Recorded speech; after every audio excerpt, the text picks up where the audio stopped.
Hey everyone, it's Kenji. I am at stop 15 of my ongoing Seattle Teriyaki tour. Toshio's Teriyaki on Rainier Ave. I think it's technically Beacon Hill. Maybe it's Beacon Hill, the neighborhood, technically. But here, it's right in the middle of, you know, one of the busy intersections on Rainier Ave. I hate biking around here, but I always see this spot and I've never stopped, so we're gonna check it out, all right? Busy spot. Always busy here. Awesome, thank you so much. Thanks, you too. I just met this guy in there. He said his name was George, who he said this is his favorite teriyaki spot, his go-to spot, but he lives around the corner from Rainier Teriyaki, which is the place I reviewed last week that I loved, just down the street. And he said he has a friend going there now to pick up some teriyaki, and he's picking up the teriyaki here, and they're going to do a side-by-side comparison. I think that's a fun idea. All right, let's see how this one looks. Ooh, looking pretty good.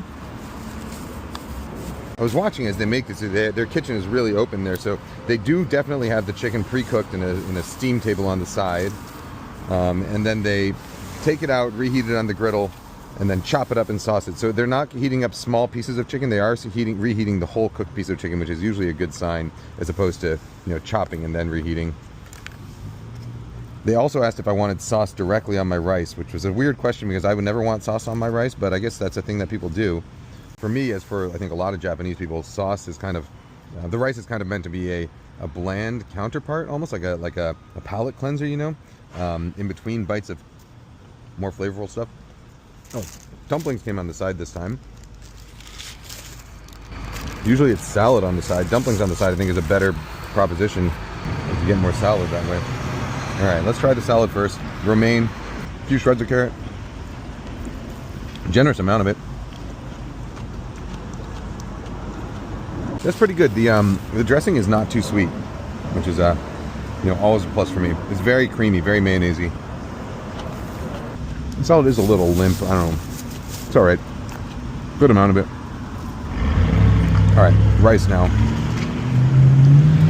This rice, I could sort of tell when he was scooping it out, it looked real overcooked. No, that's real mush. Maybe that's why they douse it in. That's why they offer to douse it in sauce. You can ask them to pour a ladle of sauce over your rice if you want. I guess I could understand the appeal of that. It's just not for me. Sauce on the rice thing. All right, let's move on to the dumplings. Dumplings were freshly fried. I saw them do it. The skins are a little chewy, but not in the way that they've been pre-burned. They taste fresh. They just taste like naturally slightly thicker skins. Some pretty good blistering on there. I like those dumplings. Oftentimes, I want them to be fully crisp, but these ones are a case where they are a little soft, but there's plenty of crispy bits, and they still taste really fresh and not greasy, so I kind of like that. All right, and on to the chicken. So the chicken, skin on. There we go. This is the first place I've been that's skin on chicken. Interesting.